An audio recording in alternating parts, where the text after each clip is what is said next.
Hello, I'm Jimmy Carr and I'm here at Dunsfold where they film Top Gear to show you sort of behind the scenes what happens when you turn up to be a star in a reasonably priced car. These are the offices of Top Gear, which are massively pikey. These are the rooms that Jeremy Clarkson and the other boys hang out in. You might think that's the sort of thing that they would drop a heavy weight on, basically a caravan that they take the piss out of the whole time. Actually, this is where they live. God bless them.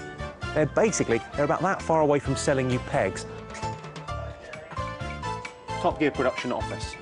No, come in. This is all genuine ply. It's not a joke. This is actually it.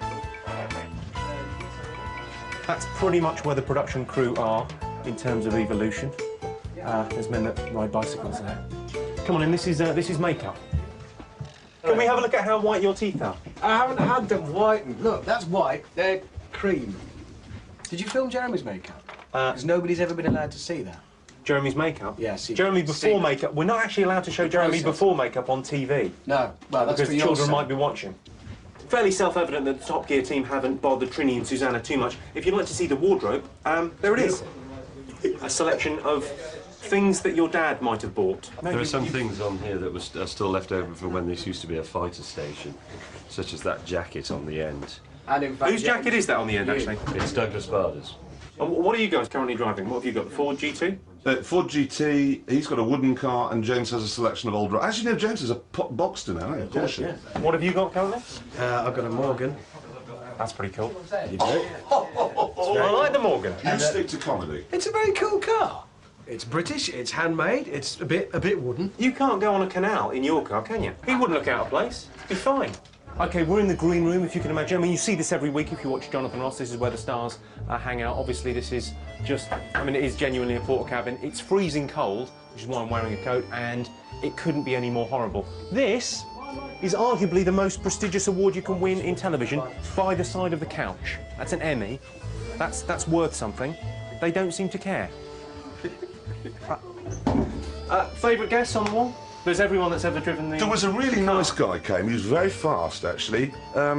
Jimmy Carr came here one time. Yeah, beaten by a 12-year-old boy. Brilliant. Yeah. He was actually funnier than you, Steve.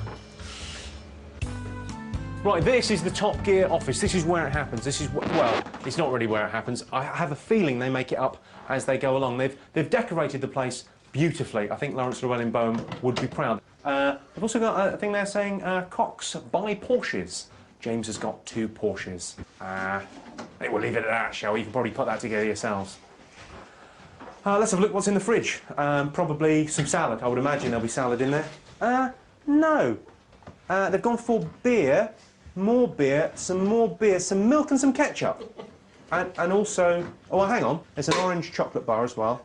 And a miniature piece of cheese. So all the major food groups are represented.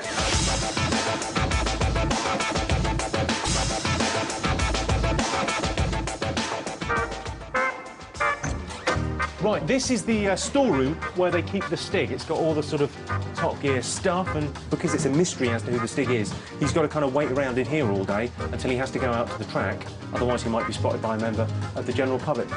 Bits and bobs. They've got some bananas and some mint crisps. It's a bit half-arsed. The whole thing feels like a shed. I suppose, in fairness, it is a pikey caravan. So. We're just going down to see this start in the reasonably priced car. We're leaving the caravans behind us there. And, I mean, as you can see, it's an old airfield. It's kind of, it's pretty horrible looking. That's the actual building that we're in. And we're just going down here. We're just coming onto the track. We've got an ambulance as well, you can see. Just pan over to the ambulance. Got these guys here. Haven't had a fatality yet, but they still get paid. Where's the justice, I ask? David Williams is just doing his lap. He's just had a moment there and gone backwards. That's a bit shit. Hi. Hiya, how's it going? I don't know, because they won't tell you. Who's timing it? Yeah, he's doing okay. Is he doing okay? He's doing okay. Is he embarrassing himself? No, he's doing all right. You can't comment. That's enough from David Williams there. That is the original Suzuki Liana. They've replaced the gearbox and the clutch, and otherwise it's just the same car. Keeps on going. Although, in fairness, it only does about 4 miles a week, so you would expect that. Right, well, ladies and gentlemen, we're going to do it. We're going to reveal who the Stig is. Nice to see you again. Pleasure. Tell us, who are you? Brilliant, fantastic. Did you get that? Is his mic working? Doesn't seem to be picking it up properly.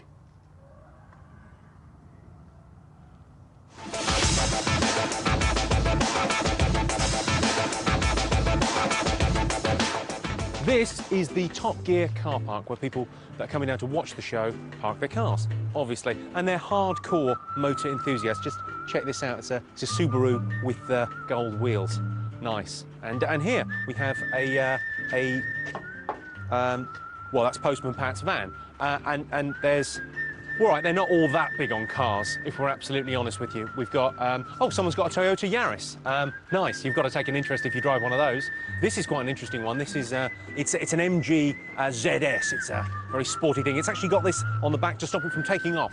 That and the fact it doesn't go fast enough. That is nice. What is that? Is that a Citroen? Wow. It's the, that's the Saxo. I think that's the 1.1. Sweet. Sorry, we did that is my fault. We walked past the Volvo, so the alarm was bound to go off. Oh my God, something might happen to a tree somewhere. If you look over here, you'll see James and Richard's cars. They're limos sent by Spearmint Rhino, the popular gentleman's special interest club. That is just how those guys roll. Ah, yeah. Sounds good. Are you enjoying it? Oh, yes, it's great. I often get stopped by the security guard. It's all part of being the other bloke on Top Gear. And I put it the other week with Richard Hammond. They had a new security guard. And, you know, security guards, they do this as you approach, and then as you pull up and wind them in the down, they sort of lean on it and say, "Can I help you, sir?" And I said, "Well, I'm driving Mr. Hammond here to Top Gear." And he sort of lends me a minute. "Oh, all right, Richard. All right, great stuff. Fantastic. Yeah, love the work, love the show." And then he turned to me and said, "Anyway, are you just dropping him off, or do you want to wait for him?"